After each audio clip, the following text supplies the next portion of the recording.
Hello there, I'm Thomas Hatsios, the British American pilot flying the Boeing 777-300ER in tonight's flight from Zurich International Airport. We'll be flying Zurich, Switzerland, Germany, then coming back to Zurich International Airport. Runway 14 for an ILS localizer. Lighting, so right now I'm in the cockpit for the pre-takeoff preparation of the Boeing of the PMG simulation Microsoft Flight Simulator X Boeing 777-300ER. I'm gonna start showing you the primary flight display that contains the airspeed indicated, the airspeed selected from the autopilot and flight director system panel, the ground speed, the radio altitude above the ground level, the magnetic heading and track, the magnetic north pole and true north pole and magnetic variation depending on where we are in the world. We have also the barometric altitude above the sea level, the altitude selected from the autopilot and flight director system panel, uh, the attitude indicator with the pitch ladder in decrease and the banner angle in decrease. Also the ILS localizer and the flight director crossbars for manual guidance of the aircraft, and we have also the autopilot crossbars for automatic guidance of the aircraft. We have the flight mode annunciator of the autopilot and the autothrottle, later on vertical navigation modes, and the angle of attack of the aircraft as it flies. Then we have also the VSI, the vertical speed indicator that displays the rate of climb or descent of the aircraft in tens, hundreds and thousands of feet per minute. We have also the navigation display. The navigation display that displays the airport's waypoints, the navigation aids, the GPS data. We have also the weather reflections and the terrain reflections from the weather radar. We have the terrain level with the red, yellow, and green, and also the sea and the lakes and the rivers with blue.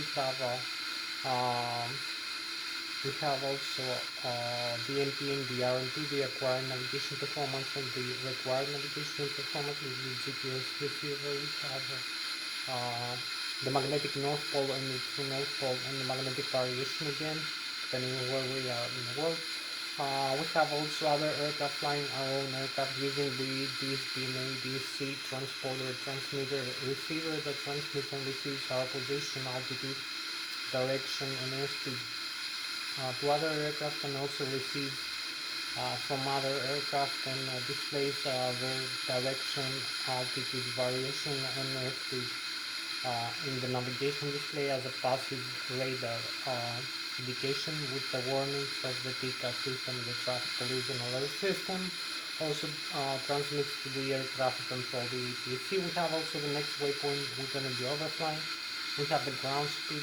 So then I'm going to show you the autopilot and flight director system panel, the FDS. You're going to see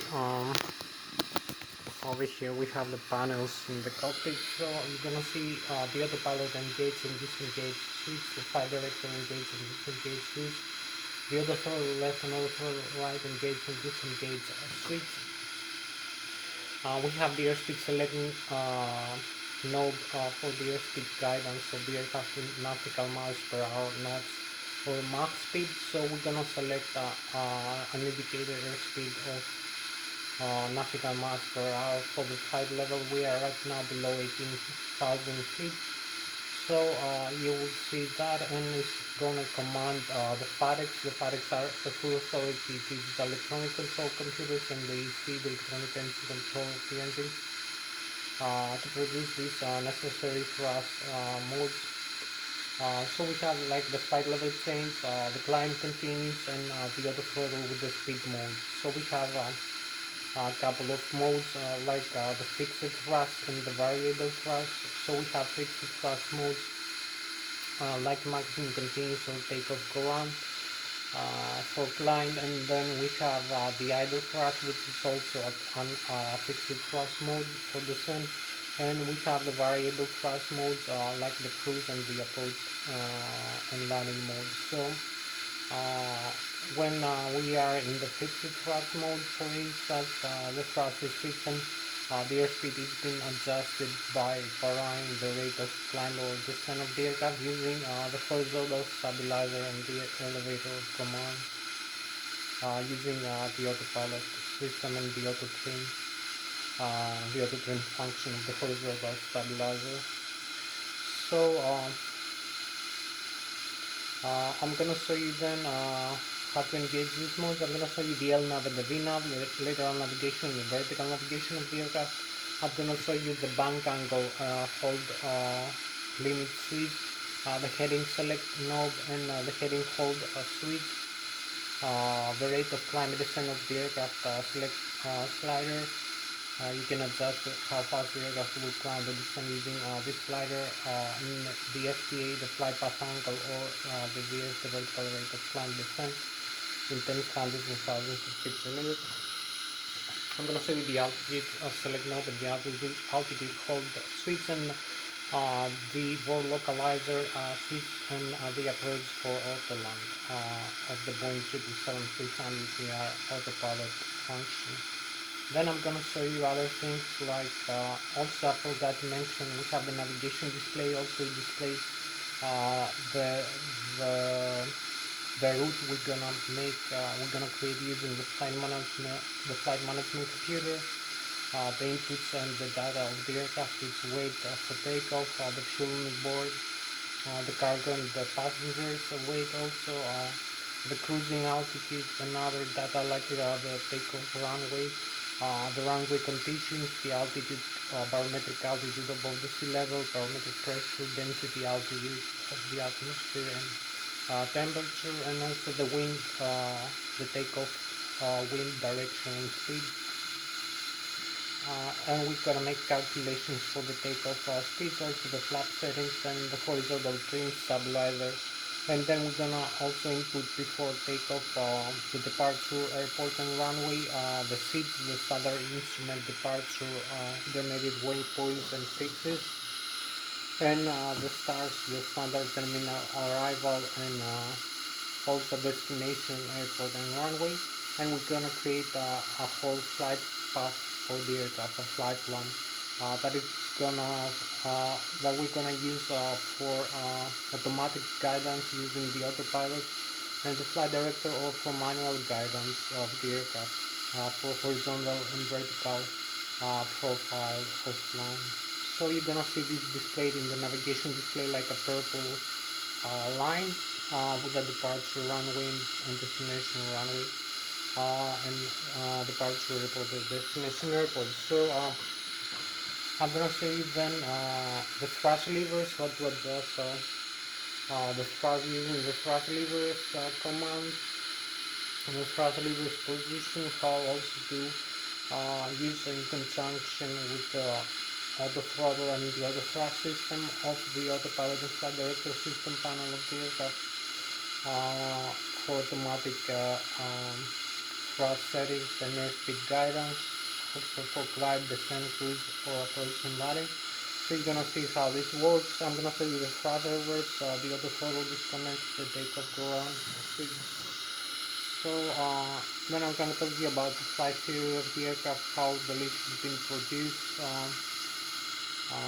I'm gonna show you also the flight controls, like the yoke of the Boeing 777 that contains the control column, the control wing, for the horizontal elevator and stabilizer, the vertical stabilizer using the rudder pedal, and also the ailerons and the spoilers using the control wing. So I'm gonna show you also the nose steering, the tiller of the Boeing 777-300ER airplane. Then I'm gonna make a flight management computer. I'm gonna show you the overhead panel, the systems that contains like the electrical, the left and the right engine, drive and IDC, the great drive generator, the battery, the primary battery, the CPU battery, and the primary flight control computer, the ADIRU, the dynamics reference unit, the hydraulic system pumps, the left and the right engine, drive and the C1 and C2. I'm sorry, electrically and air pressure by the engine air pressure. Also, I'm going to show you the ram air turbine, the passenger oxygen. We have other systems like the window heater. We have also the fire extinguishers, the electronic engine control for the engines, the EC for the left and the right engine, and the auto start. We have two engines installed in this aircraft that we control using the thrust levers, as I mentioned. General Electric 90, G90 turbofan turbojet engine that produce a lot of thrust, so they are turbojet engines. I'm gonna show you also the fuel system of the aircraft, the cylinder tank, the left wing and the right wing, and the forward and the aft pump, the crossfeed valves and the fuel control of valves for the left and right engine. So we have two engines, as I told you, one the left wing and one the right wing, for symmetrical thrust and redundancy. The general 90 turbofan dual engines for the Boeing 737 here. Then I'm gonna show you also the wing and engine galleys, the cabin pressurization system, and the bleeder from the engine, the pressurizer we need for cabin pressurization, wing and engine galleys, air conditioning, ventilation, and also for hydraulic fluid pressurization for the flight controls and other systems. Also we need the APU driving the auxiliary power unit pressurizer, mainly in the ground for engine start when we are in the cold and dark state, and as a backup in the air. So I'm gonna show you this, then I'm gonna make a final manipulate computer inputs and create the flight plan, and then make a small flight using the Boeing 777-300ER from takeoff, climb, cruise, descent, approach, and landing. So thank you very much one more time for joining me in this video. I'm Thomas Hatsios, the British American pilot flying the Boeing 777-300ER tonight flight. So I'm gonna start now with on our mid left for this video. So I hope you like inside the airplane, how it looks.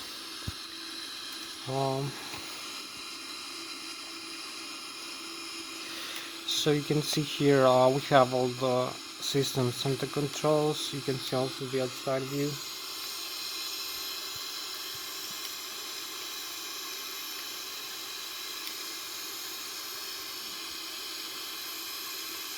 You can see also the turbines for this thing. So I'm gonna start maybe with the primary flight display over here. You can see we have the Lszh on. Lszh is localizer, so you can see the airspeed indicated, the airspeed tape, the airspeed selected from the autopilot and flight director system panel, the ground speed which is 0, the radio altitude above the ground level, the magnetic heading, and track the magnetic north pole and the north pole. So there's those magnetic variations heading here also.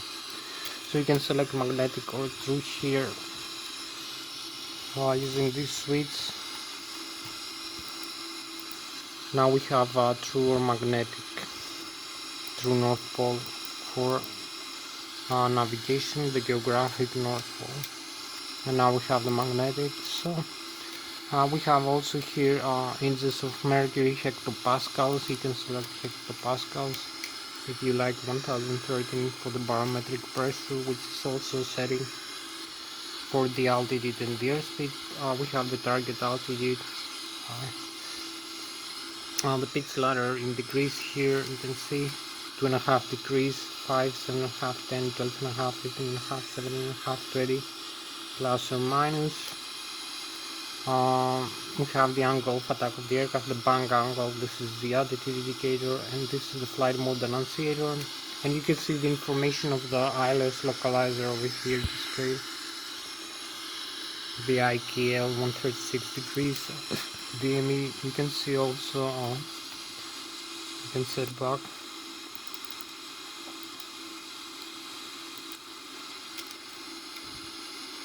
We can set the flight plan here like this.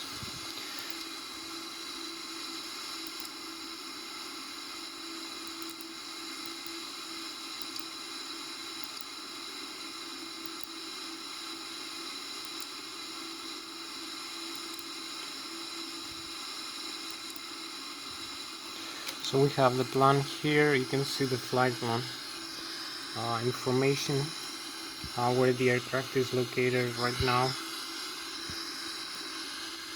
and the airport and the waypoints we have to follow,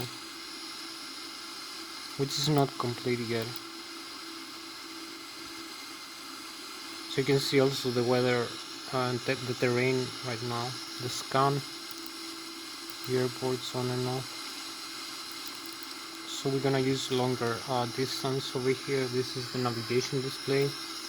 You can see magnetic heading and track. You can see this airport here is mainly the Switzerland, these mountains with red and yellow, 6,100 feet terrain elevation. The green is the valleys. Here is France, here is Germany. You can see the airport names and the distance rig 106, 320, 80 and 240 nautical miles. Magnetic heading and track again. You can see other aircraft flying around us. So here is the altitude, the barometric altitude, as I told you, the target. Here is the airspeed, the target airspeed, and this is the rate of climb descent of the aircraft. 10,000 feet per minute in climb or descent when the needle moves above the altitude or below with descent. So you can see other stuff around. We have also the autopilot and flight director system panel here. So we have about an hour left for this flight.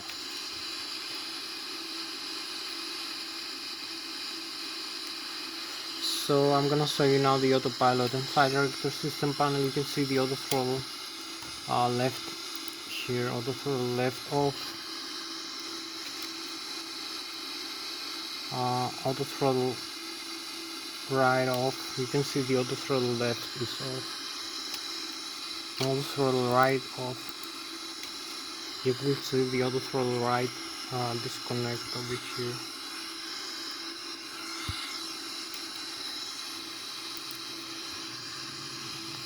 So we have the flight director also on and off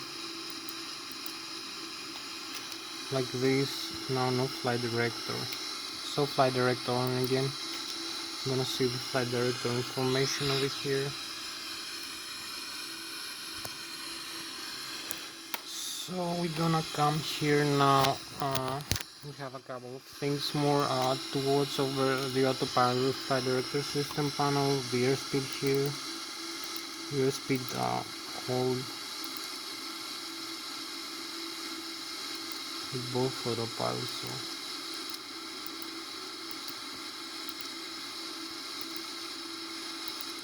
So we disarm any mode we have residual or whatever.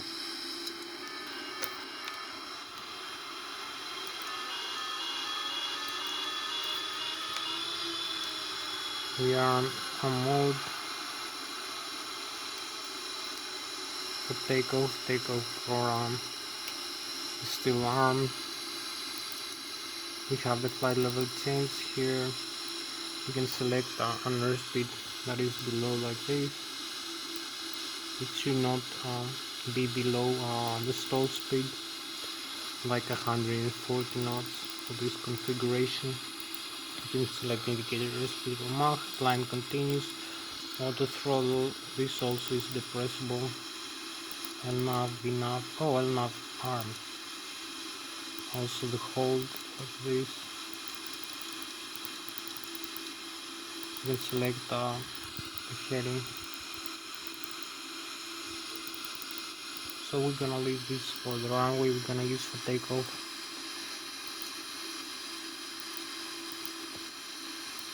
I'm gonna use only the flight level change.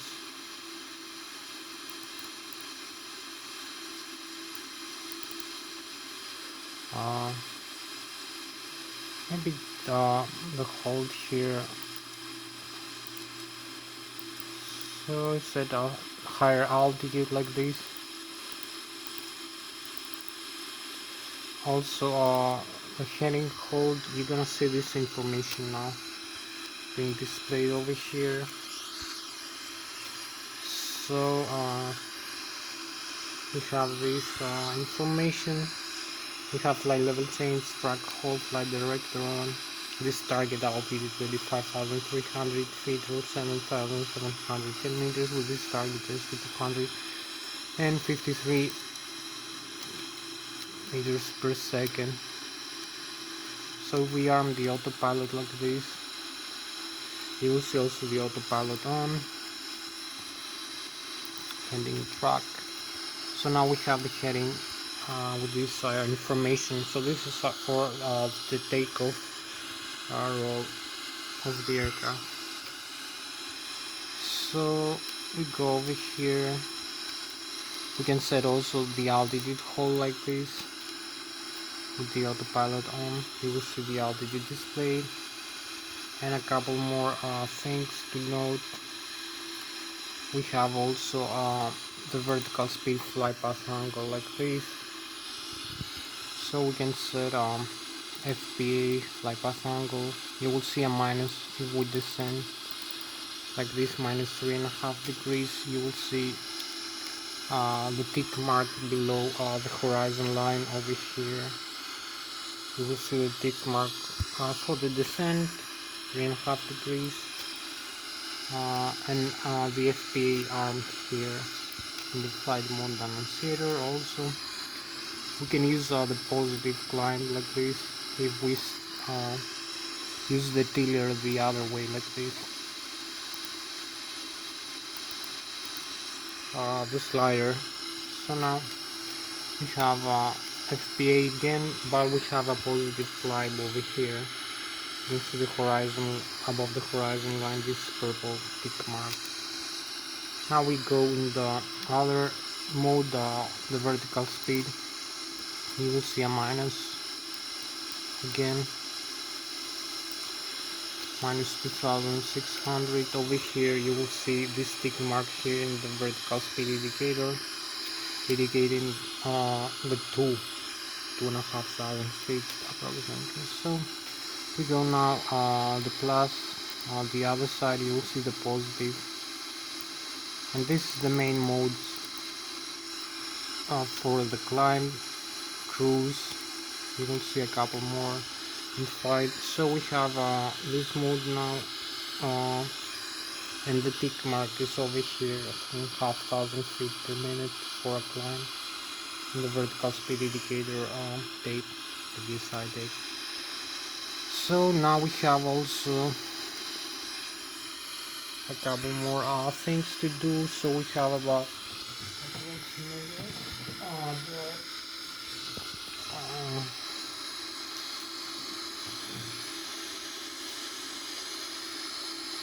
about 30 minutes ago,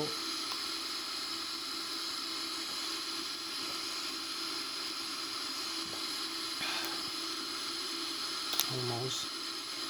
So we have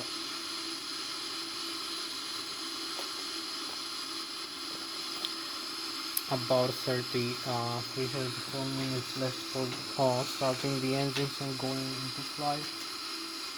So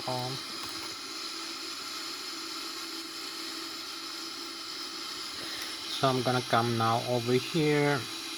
Gonna show you the overview panel. So you can see here a couple of things more. The autopilot disengages like this. So you press this out. This switch, you will see one more time, disengages the autopilot. This disengages.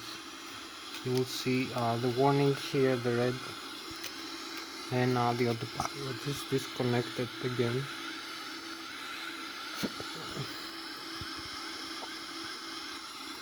So you rearm, set this on, and you can use this switch over here to disengage the autopilot. And you have the autopilot disconnect with red letters, and press one more time again, and you confirm the disconnection. So we have also the LNAV arm over here. You can see heading hold with the LNAV navigation, the takeoff, LNAV and VNAV. So perhaps I will start showing you now the things around. You can see this switch is the horizontal tail trim stabilizer, picks up and picks down the horizontal tail. The aileron trim also, you can see the rudder trim over here. You can set it and see how far it goes left and right. Also the ailerons left and right. We have these two switches, and we have the weather and terrain radar here. We have the TICA system here, also later. We have the parking brakes up and down.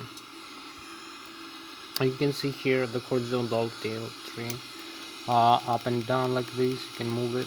You will see the needle move down or up.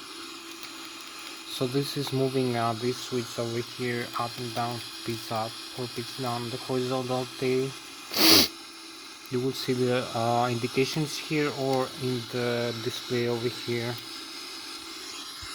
If you use all the display indications, later you're gonna see also we have this horizontal tail trim, the normal and the alternate, and this is the cutout switch for the horizontal tail trim. If we have a failure of the CRDR hydraulic system, we disconnect from the autopilot and the auto throttle. We disconnect the CRDR or both the auto trim function. So this disconnects the auto trim. This is the cutout or normal. You can see now. This is the auto throttle disconnect over here. We have one in the left, one in the right side. You press a couple of times to disconnect the takeoff ground, the flaps up and down. You will see the flaps going up here and going down again with the indication. So this increases the horizontal, the horizontal surface area of the wings of the aircraft. And you will see the indication here. I'll show you later. We have other couple of more stuff. This is the speed brake, extend and retract. It slows down the aircraft. Flight spotters. So this is also the fire extinguisher for the left and right engine, and the fuel control, the left and right engine. Cutout switch over here. This is used to shut on the engine. So we have the takeoff go around, we have the thrust reverse. You will see the thrust reverse also extends. If you move forward, you retract the speed brake. So the speed brakes extends only when the thrust levers are at idle after a second. Also, when you move up the thrust reverse, you will see the indications here of the thrust reversal. So I will show you a couple more things here. Before doing that, here we have the display. I will come later to these items. We have normal menu, reset, non-normal menu, checklist. So this is the case we have something failing, like fuel pump, center and right. What we need to do over here, you will see. We will see maybe later better this way over here.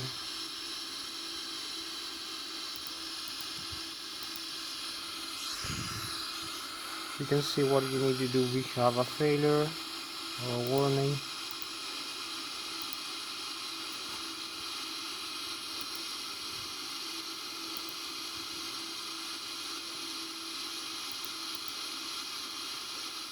The brakes temperature like this.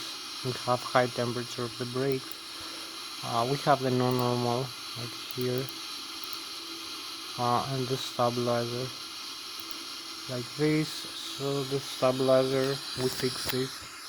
Now it's working because we moved the cutout and then back on again.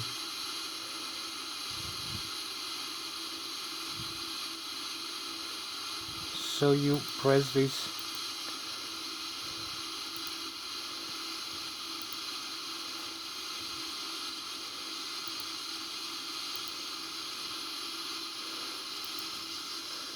we have the normal menu like this, what we need to do before start.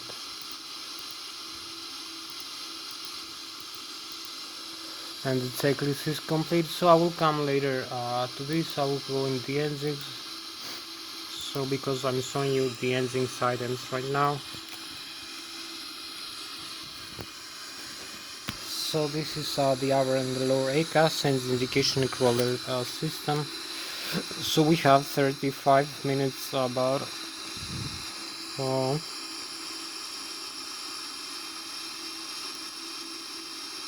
yes, 35 minutes go in the flight. So you will see here we have the indications from the engines that are being displayed by the FADEX. So we have the N1, which is the low speed starter and stuff, the low pressure compressor and turbine of the turbofan turbocharged engine. You see the green 104.6%, the maximum rotation. Limit the idle setting to 81.8%. The takeoff to arm, the exhaust gas temperature. Uh, so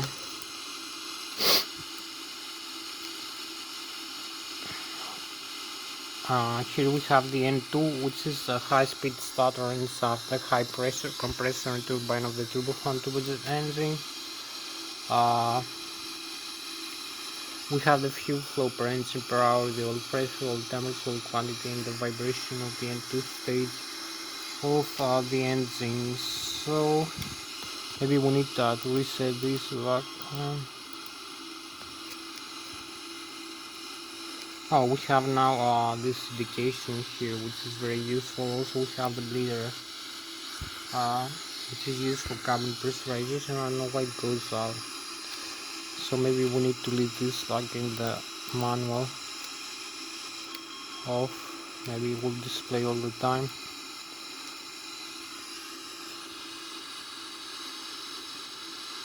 So now we need to use the outflow valves for climb descent.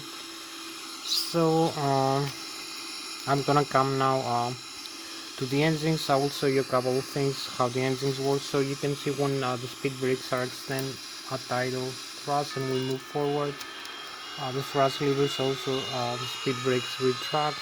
You can see the rotation increase, decrease of the thrust lever ankle, the duct pressure, also the outflower, the N2, the oil pressure, oil temperature, the fuel flow per inch per hour. So this is a few of the indications you can see about this airplane, Boeing 777 ER. So we have a few more minutes before starting the engines and making it small flight. So I'm gonna make also this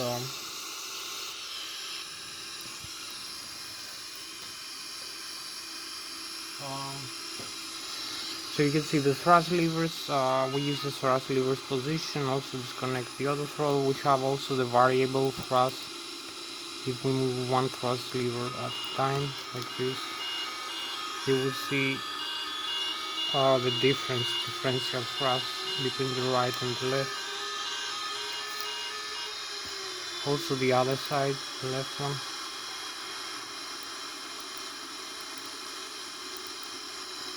So this is the differential thrust again from the other side, as you can see. Okay, so if I'm emergency, you need to use differential thrust. So we use the same level of thrust in both sides again.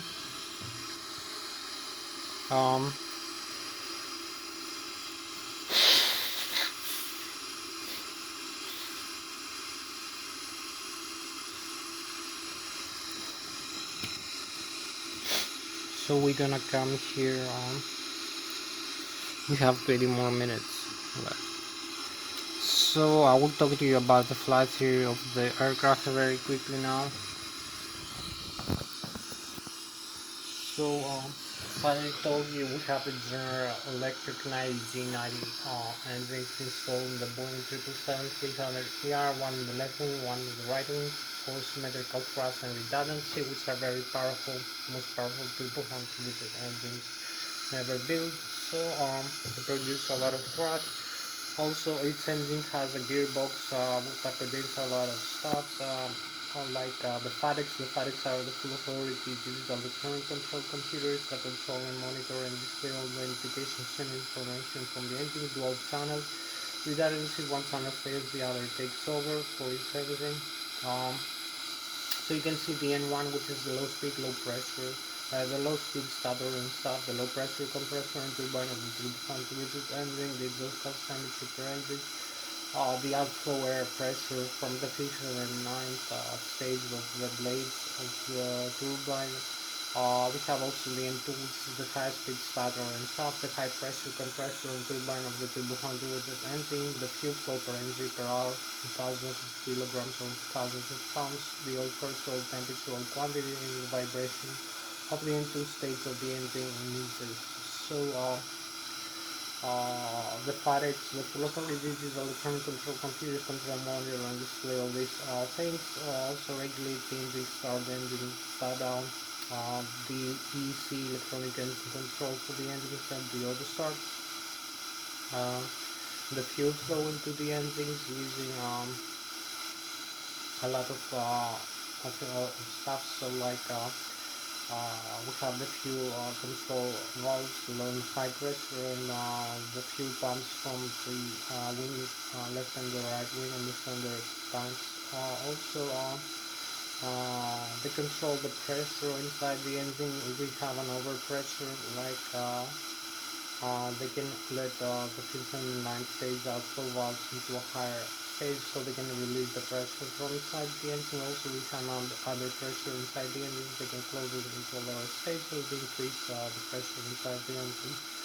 So also you can see the limits of the rotation speed like N1 up to N2. If we climb higher altitudes from below, from right now where we are above the sea level, 140 feet, as we climb higher to the cruise level like 20, 30 or 40,000 feet above the ground, we have lower air pressure, air density, and also temperatures, freezing temperatures, and also the aircraft flies in higher airspeed. So we have higher intake of air into the engine for compression and fuel mixture, but we have also lower oxygen levels. So we need to regulate to adjust the fuel air mixture every second as we fly, as we climb or cruise or descend.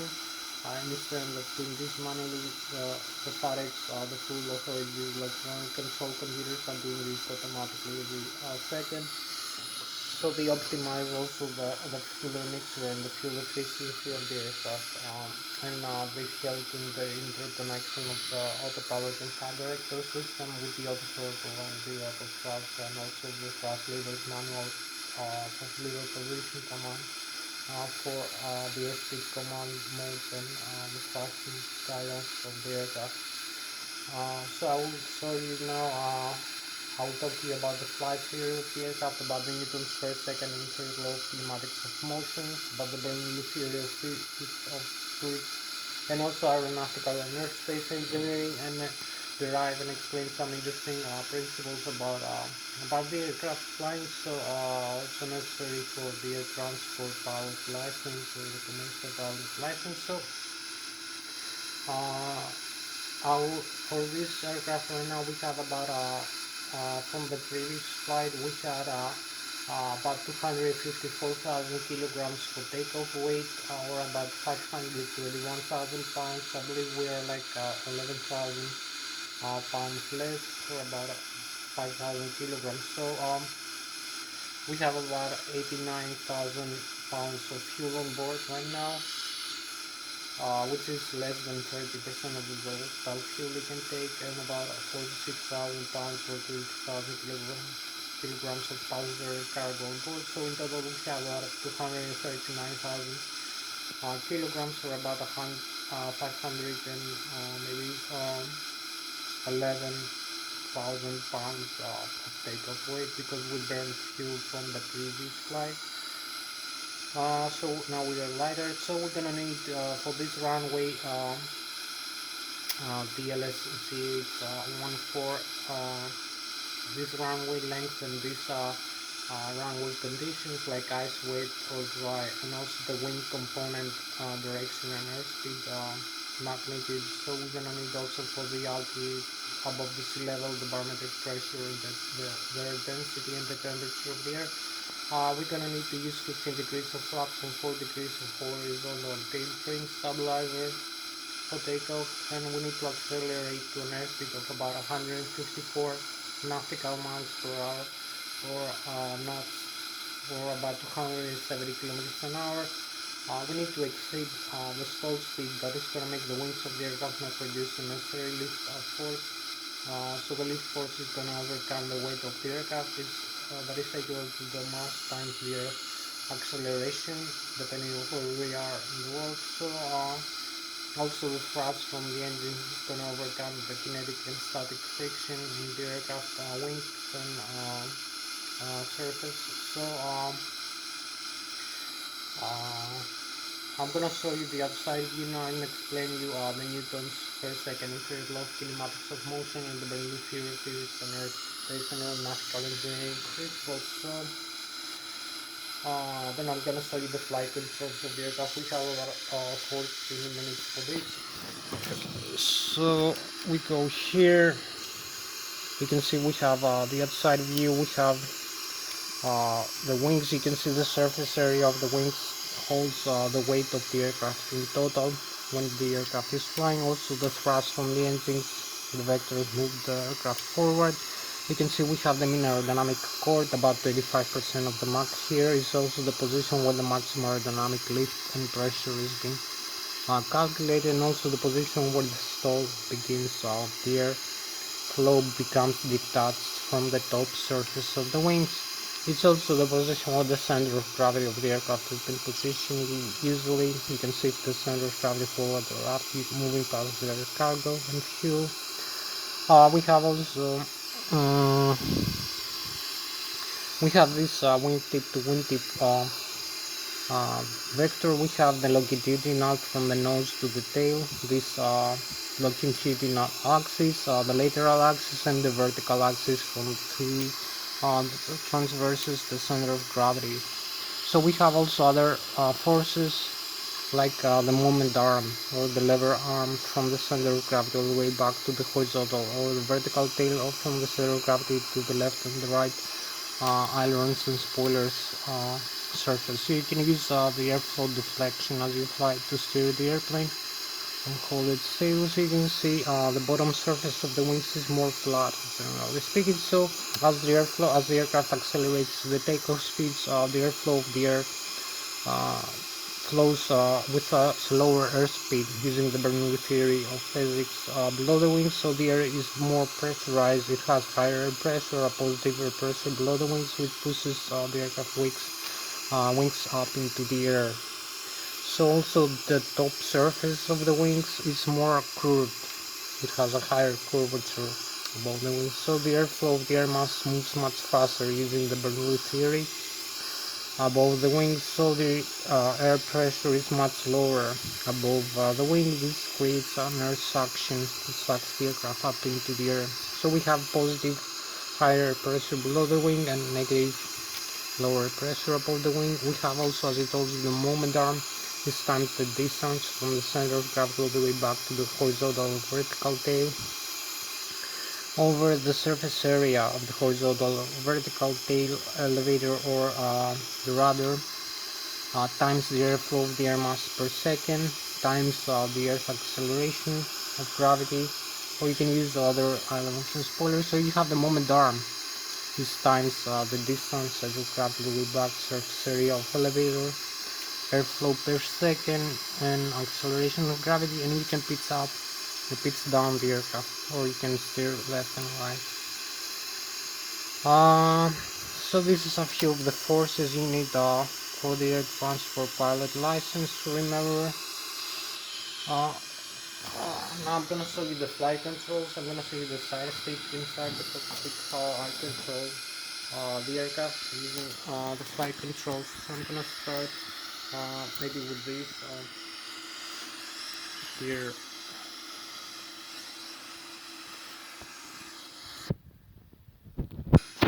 So I'm gonna show you the side stick I'm using for controlling the yoke, the horizontal elevator, and the other spoilers, and also the rudder pedals for this simulation. I'm using the Lszh Extreme 3D. So you can see here I'm having this side stick that I use. You can see when I move the side stick here,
So now I'm gonna show you the outside view of the same principle of the Boeing 777 the airplane. Come here, you will see we have the horizontal and the vertical tail in yellow, so the spoilers again. You can see I'm using this side stick here. I can control all the control surface. I have full control, just like in the Airbus. So you can climb the sun using the horizontal tail, or turn left and turn right using the vertical tail, or the others, and the spoilers bangle left and right, or hold neutral like this, and the horizontal trim stabilizer.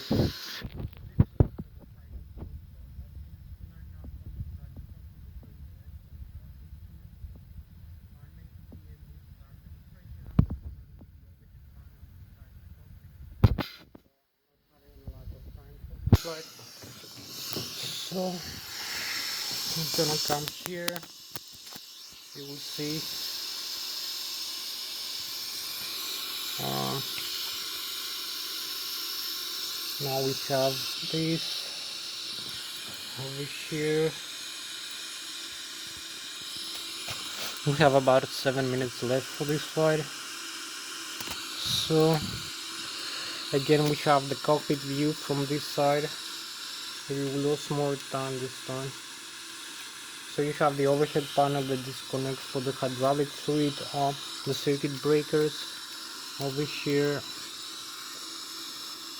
I'm gonna use the flaps up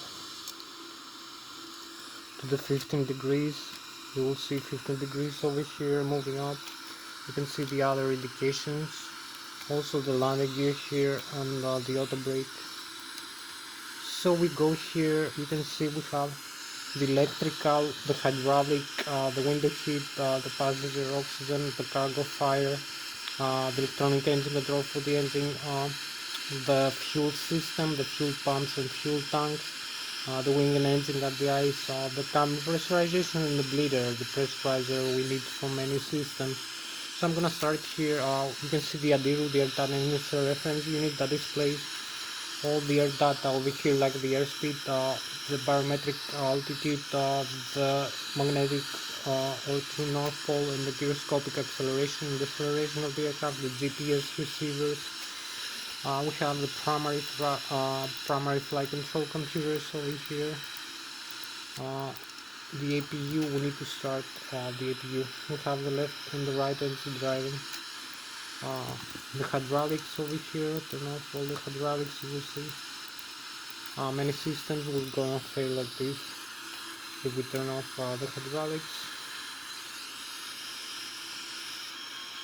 So you will see the fault now coming up.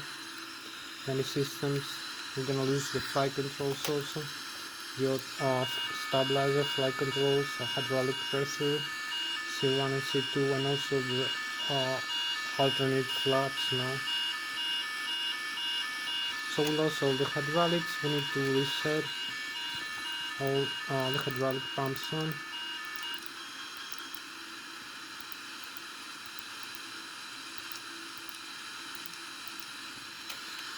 So everything is set again. You can see we have electronic engine control for the engine, the auto start, the left and right engine on and off like this. You can dump fuel, the sender, tank, the left wing and the right wing, and the wing and engine at the eyes over here. So here is the lighting system, the windshield wipers, the cabin pressurization as I told you over here, the bleeder.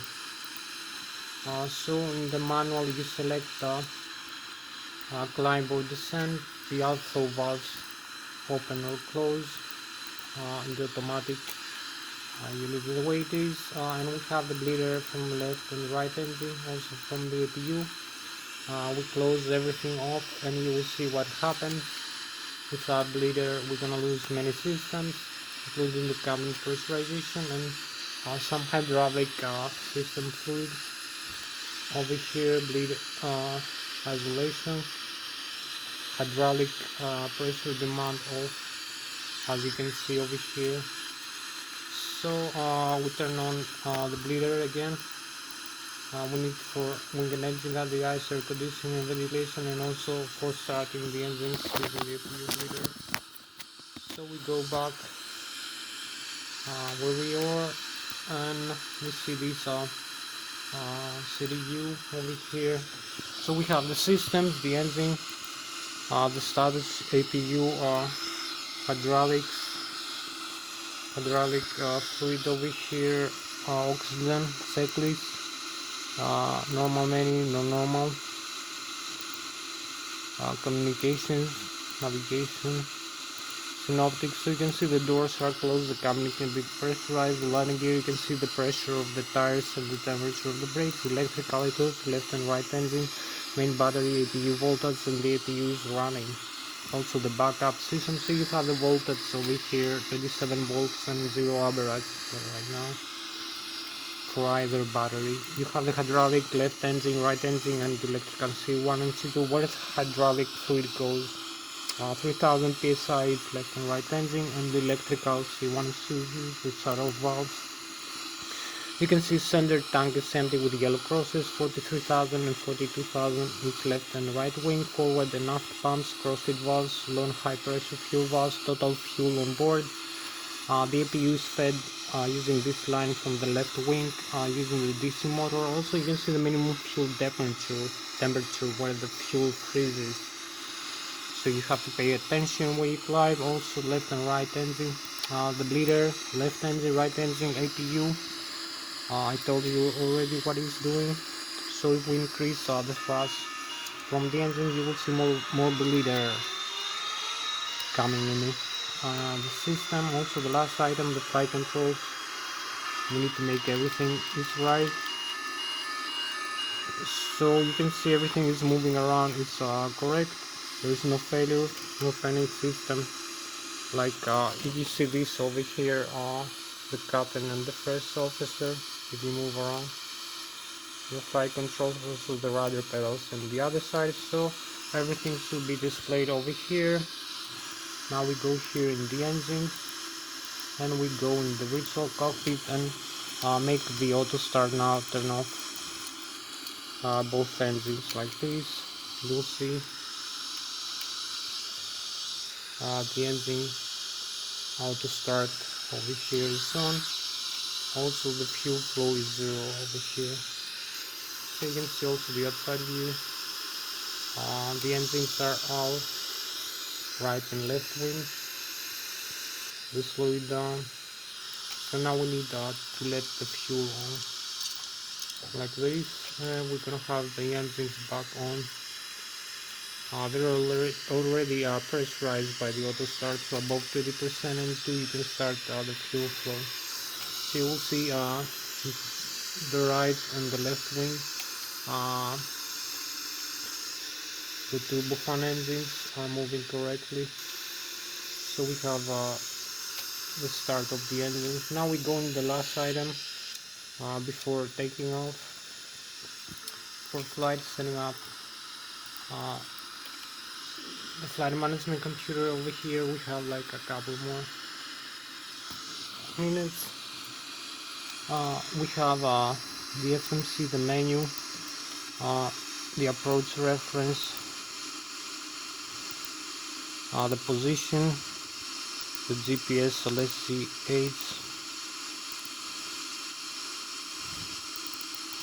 8, initial reference, 0 fuel weight, gross weight, reserves, flight level 35,300, cost index 100%, minimum fuel temperature, the route from this runway 14,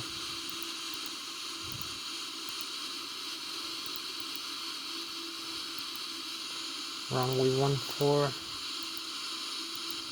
departure,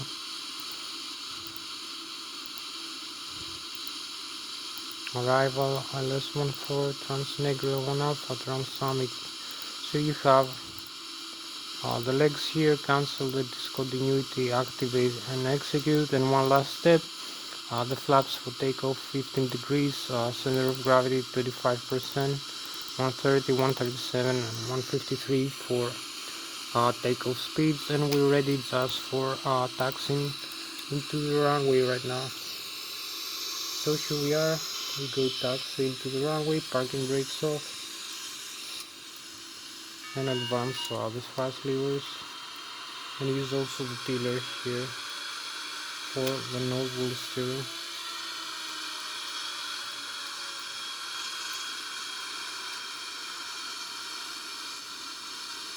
So everything is set. We have about 16 more minutes for this flight. So we need thrust to taxi into the runway. As you can see, it's empty. We take the clearance from the air traffic control and proceed. Align with the center line, parking brakes again. You can see we have this navigation mode, decrease the range a little bit. You'll see the flight plan and the terrain scan again. Everything is correct in front of us. Also the Lszh arm, the flaps and the stabilizer trim are set. So we increase the thrust like this.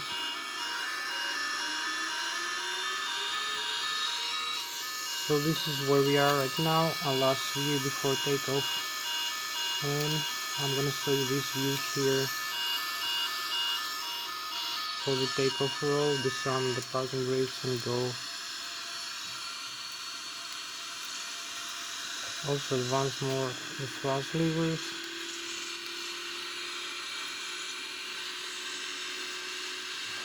knots, 100 knots, V1, we rotate, so we pitch up a little bit in the rotation speed, and V2, and here we go. Be careful not to strike the tail, so you be careful here the primary flight display. So we have positive rate of flight, we track the landing gear, and we have about 14 minutes left for this video to end. So we keep climbing, as you can see.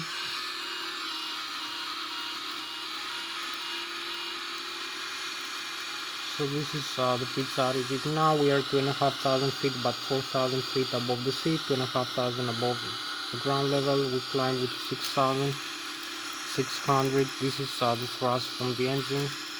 You can see also the indications from the navigation display, the stall speed. You need to pitch down a little bit to avoid the stall and increase the thrust command bit.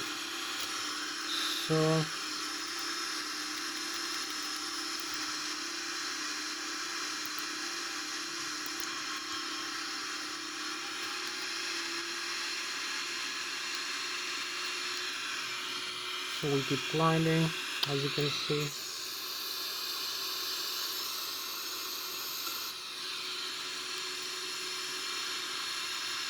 We need to make the turn now.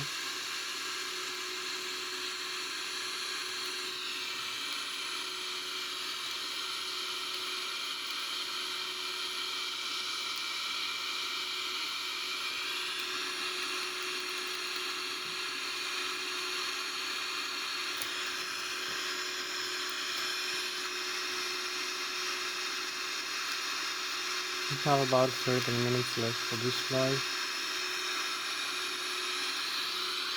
So we keep steering. You can see the outside view here, beautiful view. You can see the Switzerland. This is our spacecraft. We fly the Boeing 777-300ER.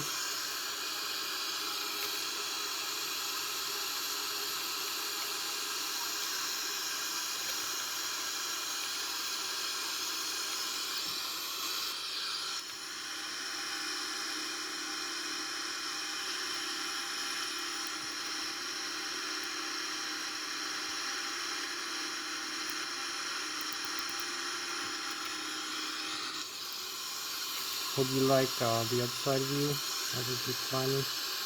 Also the view of the Switzerland. So this is our spacecraft for tonight, the Boeing 777-300ER. We cross the galaxy with about 500 kilometers an hour.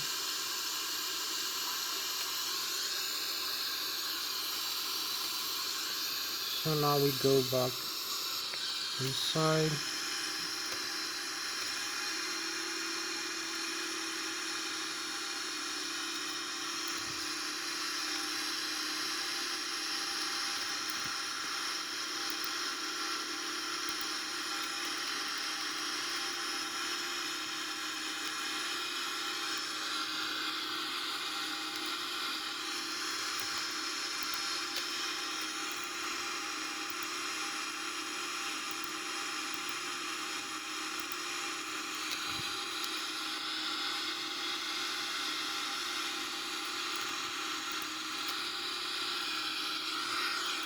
So we have about 11 more minutes. So you can see the first waypoint. We climbed 17,000 feet. We have the Germany in front of us, the Bayern Munich region. We have the France on this side. You can see France here.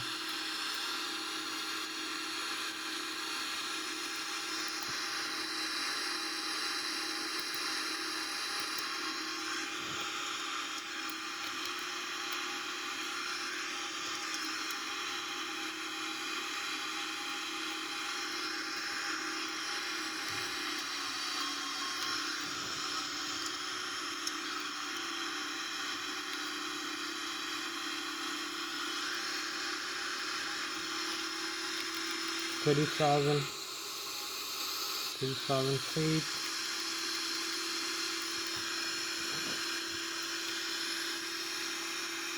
So we have like 10 more minutes left for this flight.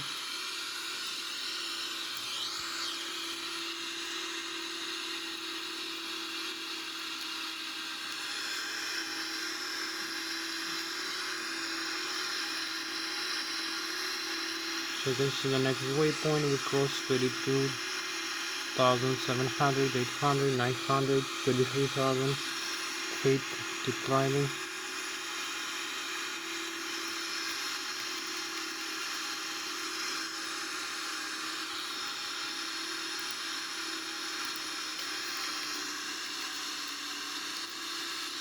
So we are 33,000 feet above the sea level. You can see the Germany, the Bayern Munich in front of us, the Bavaria region, the France on this side. So hope you like. Also you can see the chemtrails and the contrails. We have the chemtrails from the frozen vapors over here, coming from behind from the turbofan engine. I'm trying to level off a little bit. So we have the Germany here, the France on this side, and the Switzerland here on this side with this beautiful lake down here. So this is our spacecraft for tonight, the Boeing 777-300 ER, crossing the galaxy with about 600 kilometers an hour right now, or about 270 270 meters per second. So you can see the Germany in front, the Bavaria and the France on this side. So now we're going back home. We have to steer back,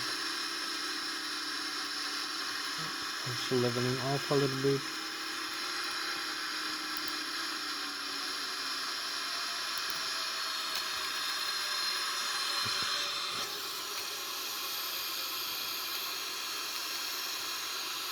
So you can see the Germany on this side as we cross. Hope you like the Boeing 777.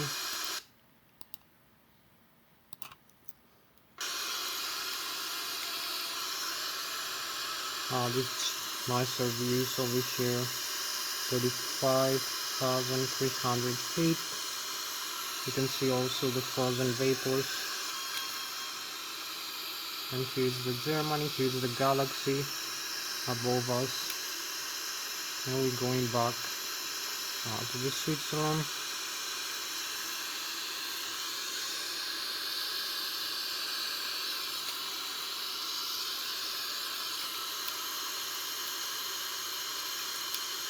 So I hope you like these beautiful views.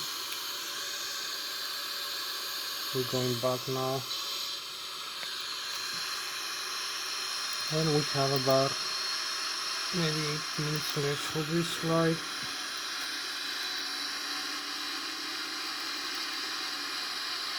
So we need to start descent.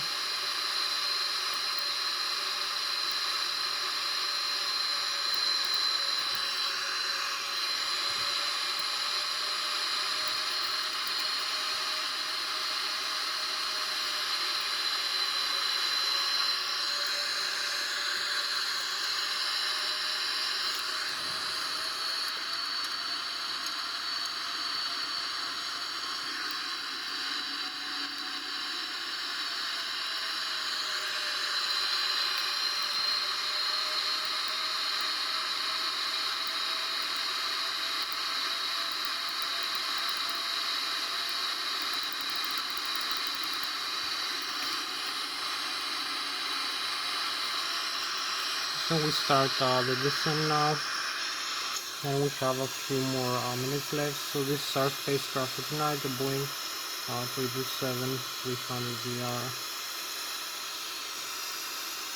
and we're going back into the airport.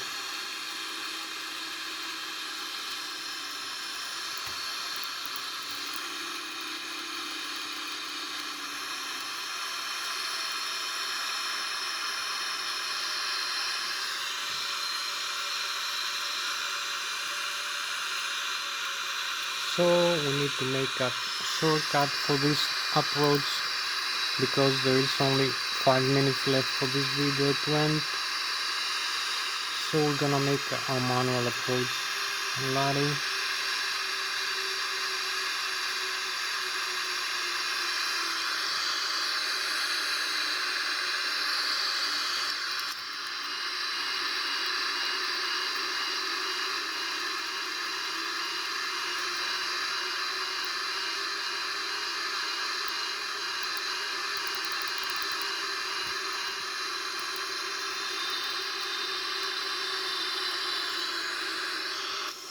This is how we descend.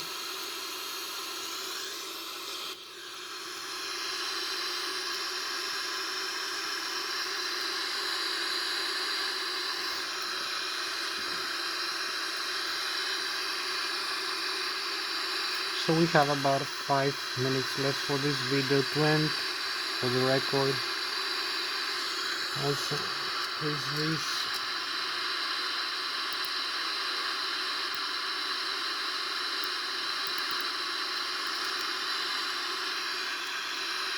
So here's the runway to the left of us, 10,000 feet. You can monitor here as we descend where the runway is, and also the airspeed, the altitude above the sea level, the radio altitude.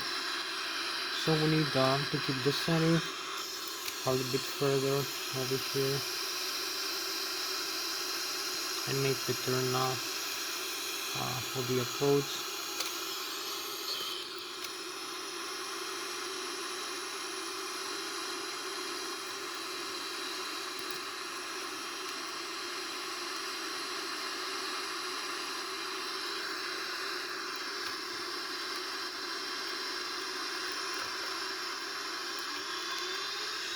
So here we cross through a cloud.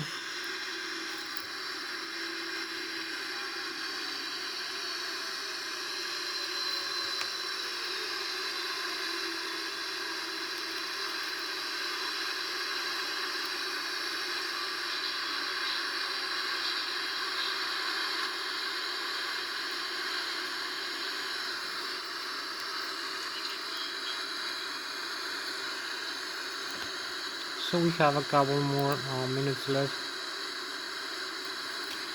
for this simulation to end.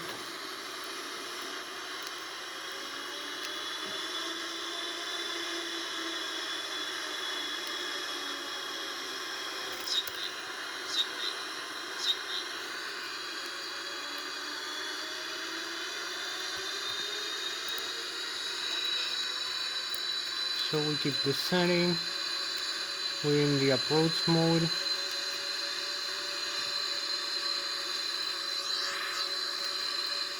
You can see we use manual inputs from the flight controls. We only have a couple of minutes for the video to end. So hope I will record everything like the landing. You can see the Lszh localizer, the vertical glide slope, and we are in the runway. So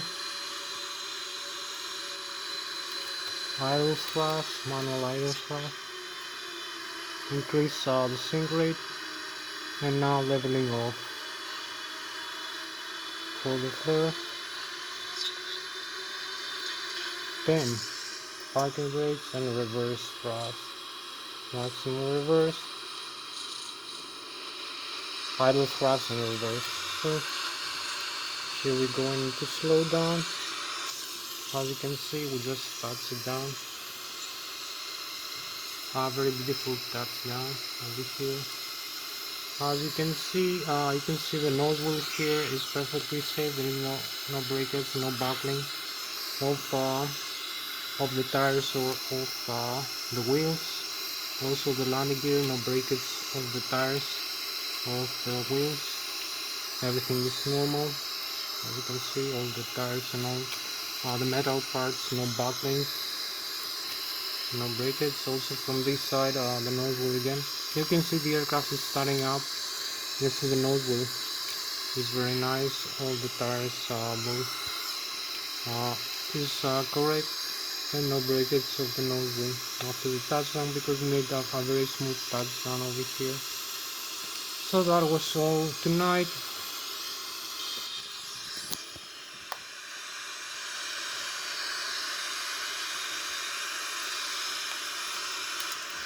So that was Thomas Hatsios, a British American pilot flying the Boeing 777-300ER. It's a nice flight. Thank you very much for watching. I'll see you next time. Bye bye. We just made a nice landing after this flight. So you can see again inside and outside.